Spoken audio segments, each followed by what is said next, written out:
Hey guys, welcome back to the next part of our series. Today we're gonna continue with the handle, so let's get to it. Now, the handle is this very interesting part, and I was having a lot of fun when I was doing some test runs on this guy, yeah, it's just a fun part. So if we take a look at the reference, you're gonna see something very interesting. First of all, the handle is not completely made out of wood. This part is actually part of the body, but I find it easier to just like connect everything as a single piece, and later on just like merge the metal bits together. Okay.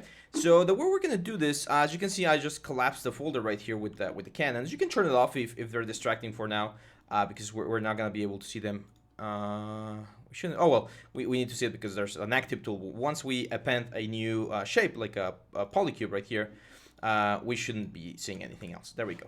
So I'm gonna move this cube back here, and I'm gonna scale it up, and we're gonna do something very similar to what we did with the little shape over here. We're gonna be using the knife tool to cut certain parts of the element. So I'm gonna go about there to create like the general shape, and then I'm gonna press Control, Shift, click, and select this knife curve. Okay, so the knife curve is the brush that we're gonna be using. And again, just to repeat, anything that's on the other side of the gradient is gonna be it's gonna be removed, like pretty much removed. So I'm just gonna press. You can press space bar at any point. Again, sorry for that like spam right there, but when you press the space bar, you're gonna be able to move this thing around. So we're just gonna do that first cut right there, and there we go. We can also go Control Shift, and let's rotate this thing, move this like this, and we're gonna have that one right there. I really need to figure this one out. Let's do this, guys. I'll keep the shortcuts, but the problem is there's no way to say which ones are gonna be on and off. So can we make this like maybe smaller? Let's try this real quick. Maybe a little bit less opaque and a smaller size. Let's try that. Oop. Let's see. How does that look? Okay, that's a little bit better. So hopefully you guys can still see the shortcuts. Just for now, like if we need to go back, we'll go back. So I'm gonna start drawing here, and I'm gonna press Alt, Alt, Alt, Alt, and as you can see, every time I press Alt, we get this very nice, like soft curve on the object, right? So this curve is going to be very important because that's the curve that we're going to be using to generate the general shape of the element. Now, why is it giving me that? Oh, right, of course, it's giving me this super soft effect because we don't have any geometry. So I'm just going to Dynamesh real quick to get more geometry, and now the curvature should be a little bit better. There we go. Look at that. Let's go there, and they're kind of like vectors. So if you were used to doing like Illustrator work, this should be fairly easy to control. So there we go, something like that. We're gonna do something similar here. So let's just, oh, careful there. Let's just do a couple of,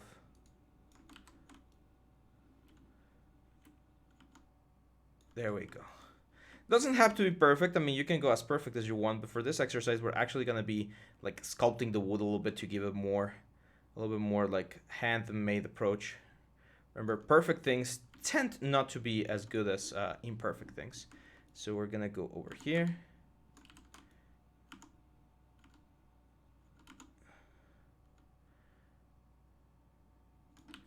Let's try again. 1, 2, 3, 4, 5, 6, and you can see we have this very sharp curve. So if you do double tap, if you tap Alt twice, you're gonna get this hard angle. And I just want to get that hard angle to like create a little bit of a gap here, so it's gonna be a little bit easier for me to manage this curve over here. So I'm gonna go Alt, double click, and then one click, and there you go. We should have that nice little effect right there. I'm gonna get rid of that little corner right there. And look at that. As you can see, we have a very nice like blocking of the whole handle. So I'm just gonna make this thinner. Here's where I would probably like turn this on just to see roughly the size of the handle, which kind of matches the size of the element, and there we go.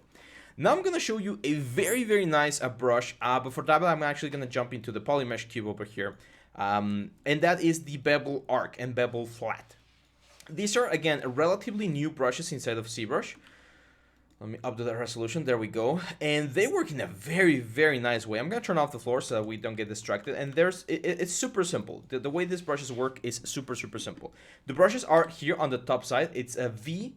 BBA is the first one and BBF is the second one. So bevel arc and bevel flat. And bevel arc and bevel flat both work in a very interesting way. They don't work as other brushes. The way they're going to be functioning is you do a click, and then you drag that button or that stroke all the way until the point where you want the bevel to stop, which is right here. And after that, you just go back. Like, I haven't dropped my click, I'm still clicking, and I'm just gonna move this thing back. And as you can see, as I go back and forth, the whole bevel is gonna be applied to the surface. And as you can see, this does an amazing job. So if you don't want to do a lot of like cleaning up here on the bevel, one way in which you can change it is just changing the size of the brush. So if we go back here, and let's go to this side over here, same deal, just bevel arc, click. Oh, let me make the brush like super big. So click, drag, and then go back, and boom, we have a perfect bevel on our object. And this tool, as you can see, works very, very nice when we're working with Dynamesh, especially if we were to turn on like polish, because now we're gonna get like super polished brushes. Now there's more settings about the bevel brush, but right now this is all we really want. One that I really like to use is masking. So if you mask something and you do a bevel, the bevel is gonna stop on that mask, as you can see right here. So we can bevel all of this area, for instance, and it is going to respect that element right there. And when we polish, you can see that we have a nice little cut right now. Of course, more geometry, more resolution, we're going to get a better effect. Now, the only interesting thing about this, and we're going to have to face that with the gun, is that if your surface is not perfectly straight, like let's say you have a curve like this, and then let's say you have like a curve like this, right? Like maybe your surface is like a really curved and you want to have like a very nice bevel going through that area. It is possible. It's just going to take a little bit more work. And what you're going to do is the following. You're going to, let's say we want to do this bevel flat. So I'm going to go from one point to the other. And if I go back, you're going to see that it's having a really hard time trying to find that edge right there. So let's actually go like up here. Do we have a mask? No. Let's try again. Huh, that's weird. There we go. So you start doing this, and then if you just move from this thing in parallel, you are going to be able to follow along the same curve. See that? So go here, there, and we're kind of going to have to like do it in every particular area. Now, don't worry, you can still do the trim dynamic. That's another of the brushes that we've talked about, right? However, it's not going to be as perfect as the bevel curve or bevel arc. So we're going to be using those as a like a starting point first, and then we're going to be hand sculpting certain things. So I am going to start with the bevel, so BBA, which is the bevel curve, and we're going to go right about here. Now, cool thing about this, guys, they are symmetrical. So if you do it on one side, you should have it on the other side. And look at that. Like in a very fast way, we can create this sort of bevel right there. Now, if you position the camera in such a way that you get like the most out of the element, that should also be a fairly easy way to do it. I'm gonna use a bigger brush so that we don't have to wait as much. And look at that. Now here, we definitely need to stop. So I'm gonna do it again. So right about here until we get like a nice deformation, and then we stop, and then we do it again over here. And then with the trim dynamic, I'm going to use my Wacom tablet now. Where's my pen? Oh, over here. So I'm going to use my trim dynamic. And this is kind of like the thing that I want to do with this particular gun. Since this is like an old gun, like a Western gun, I would expect there to be a little bit of detail every now and then, right? Now, you guys know how to do this clean. Like if someone asks you, hey, I want this a revolver and I want the geometry to be completely clean, we know we can do a box modeling, for instance, or a seam modeler and do the flat edges and stuff. But I want to show you a couple of different techniques. And this one, where we keep it a little bit more like handmade, it's also very good. So let's go BBA again to the bevel arc. Let's do a little bit of a curve here. Now, masking does work. So if I were to mask this out, for instance, and I do a bevel arc right here, I should be able to bevel that specific part of the gun without actually like modifying anything on the other side. There we go. Dynamesh. We definitely want to increase the resolution here. Dynamesh. And now with the trim dynamic, let's just very nicely clean this shape up. to give this sort of like a roundness to the whole thing, right? You can smooth it out if you want. It's also going to give you a nice like wood grain effect. There we go. Let's go over here. You can see this is very straight, so the bevel arc BBA should work very nicely.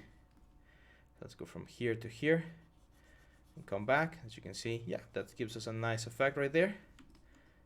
And then over here again, that one's fine.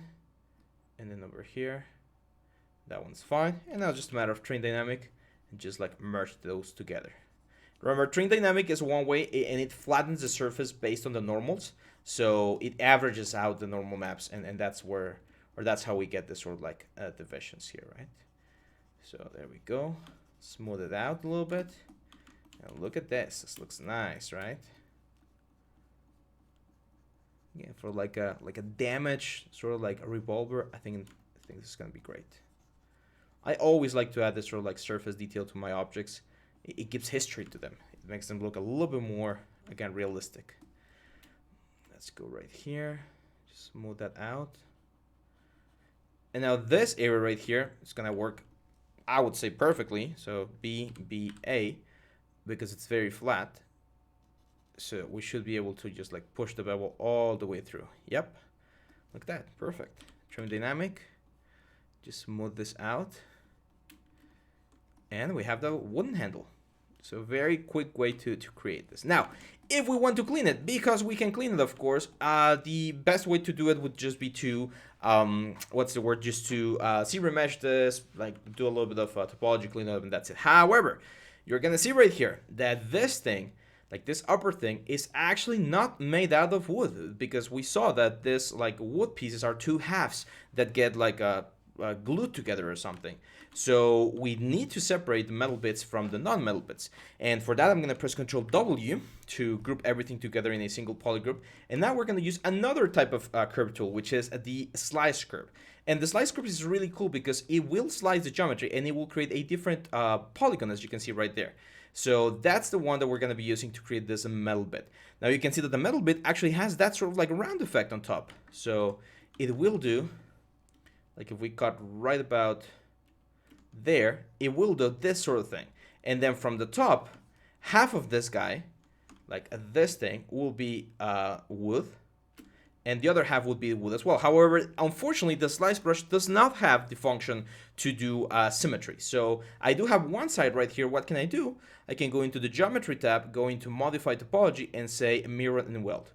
Okay, I need to do, I'm gonna hide this and I'm gonna say mirror and weld. And if we do that, as you can see, we're gonna pretty much like divide the whole thing into one section and then duplicate it to the other side and just weld it together. But the polygroups are gonna be respected. And now you can see that we have the two polygroups for the wood right here. Now, what I'm gonna do is I'm gonna go into this polygroups right here, invert the selection, remember control, let's go back to selection mode. There we go.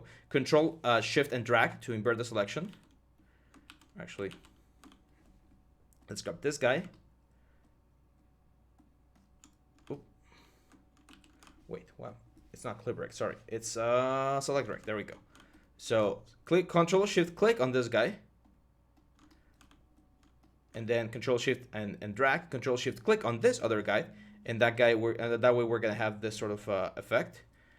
And now I'm gonna Control Shift and drag again. And I'm gonna say, what's the word? Where's the tool? Control W to group this whole thing on. And now we have two polygroups, right? Now we want to split them because I don't want to have them both in the same tool. One of them is metal and the other one's supposed to be wood. So I'm gonna go back to subtool and I'm gonna say split, groups split. I'm gonna hit OK. Okay, there we go. Now before we merge them, as you can see, this looks very, very nice. Like if we take a look at just this guy right here, let's dynamic solo. This looks really, really nice. That definitely looks like the metal bit. So I want to fill the holes. However, if I fill holes right here, you're gonna see if we go again into geometry, fill holes. First, let's see if it can do it. Sometimes it can't. Where is it? Close holes.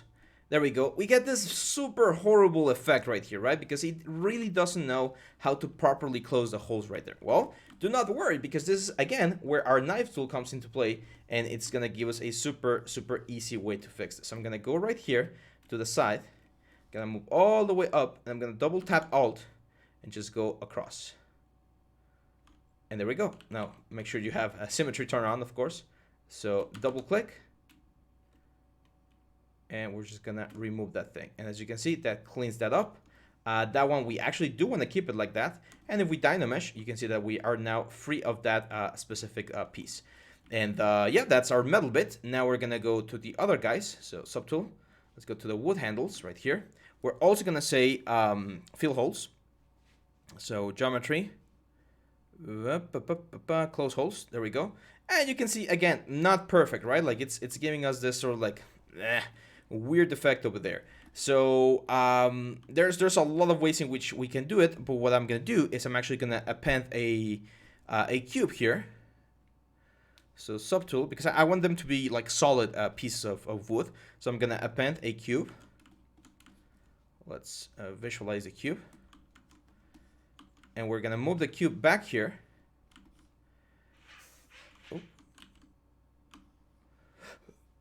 And we're gonna use this cube to kind of like rebuild the center of the elements, of the objects.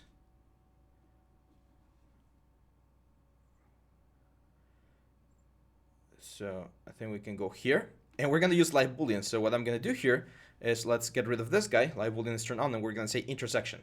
So when we do intersection, as you can see, we're gonna get the middle section. Like the result is the middle section, and this is kind of like the shape I'm looking for, like this shape right here. So I'm gonna make this boolean mesh. Where is it? Boolean, make boolean mesh. There we go. Now we no longer need this intersection. We actually no longer need that guy. So let's say okay. Where are the woods? There we go. Or actually, no. Did I messed up? I think I messed up. Yeah, I think I messed up. Okay, no worries. Let me show you how to fix this. I mean, it's just I chose the wrong tool. There's another way to do it. I'm just gonna grab this guy. I'm gonna duplicate it, and what I'm gonna do is I'm gonna use my knife curve to just like get rid of the metal bit up here, like all of that area. There we go. So let's turn this off for just a second. Dynamesh, and that's it. So now I'm gonna move this tool up, and if I were to check these two guys right here.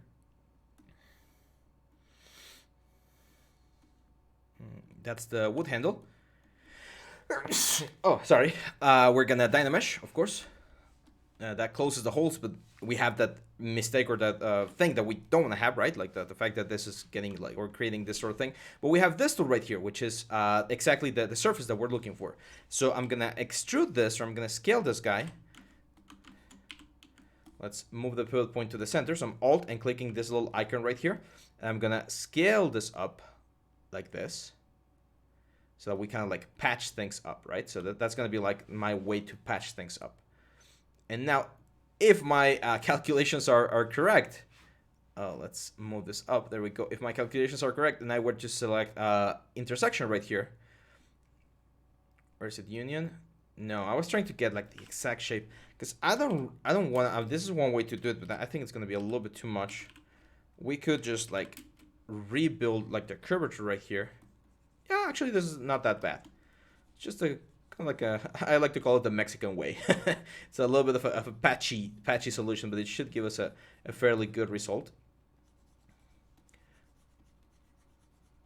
Because all of this is going to be deleted again, because we have the metal bits. So the only reason why I want this is actually for this like top part, right? Like this area right here. These are the main shapes that we're trying to rescue. So I'm just gonna like push this forward. There we go, like that. And then again with my knife tool, I am gonna Alt and just delete half of it, like that. So we only have this section right here. And then yeah, again, we don't even need this one. It's just like a patch that we need up here so that the wood looks as nice as possible. Let's delete all of this, guys. So that's pretty much all of the block that I need.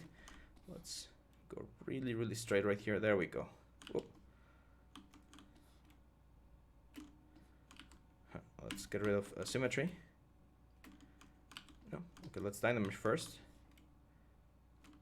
There we go. So that's kind of like the flat surface that I'm going for. And now I am gonna go here. I am gonna delete half of it. So Control Shift. Let's go into select rect. Let's delete this guy, delete hidden. And then I'm gonna say merge down. Okay. And when we dynamesh, as you can see, we get this.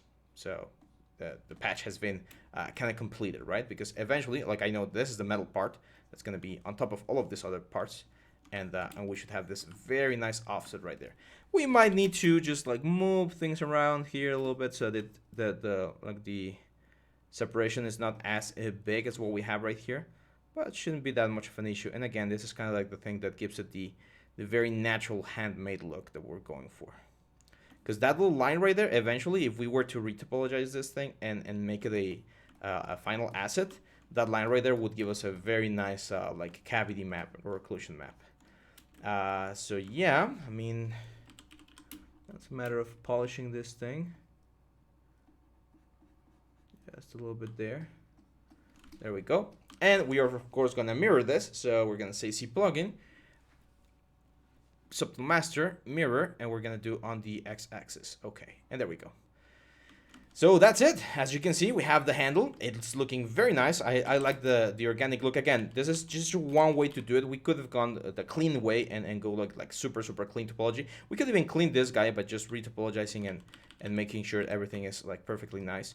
I'm actually gonna smooth this out. I kind of like seeing that little like a border of the metal like showing. It's kind of like an inset. So I think that looks nice. Let's just smooth the whole wood out a little bit more so it looks more natural. And there we go. So we're in a very good position. I'm gonna go here on this other subtool right here. I am gonna definitely increase the resolution a little bit because I want to really clean this guy up right here. So we're just turn dynamic. Let's clean that little corner there a little bit more. So it looks very sharp. So just like beveling the edge a little bit there. I think that's gonna work. Perfect. So look at this, super cool. We got 2 out of 5 pieces, guys. So I'm gonna stop the video right here, and in the next video we're actually gonna go into the barrels themselves. So we're gonna, I call this a barrel, it's actually called a magazine, I think. So we're gonna go into the magazine, and we're gonna be using live booleans, of course, because it's a very complex shape, but we're gonna make sure it looks as nice as possible. So hang on tight, and I'll see you back on the next one. Bye bye.